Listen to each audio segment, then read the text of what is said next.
Qualcomm is launching a slightly more robust Snapdragon 675, which is designed with three smartphone trends in mind: game optimization, multiple cameras and artificial intelligence.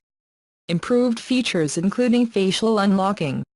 Announced at the 4G/5G Summit in Hong Kong, the Snapdragon 675 introduces Qualcomm's new 4th-generation Kryo CPU, the Kryo 460, with 2 high-power 2 GHz cores and 6 low-power 1.7 GHz cores, which apparently it gives a remarkable boost to your daily performance and game performance. For example, compared to the Snapdragon 670, it is claimed that the new Snapdragon 675 launches games 30% faster and offers 35% faster web browsing. In the case of games, the Snapdragon 675 also takes advantage of additional software optimization for a smoother game, along with prioritized connectivity to ensure minimal disruption. There is also Wi-Fi 802.11 AC and Bluetooth 5.0.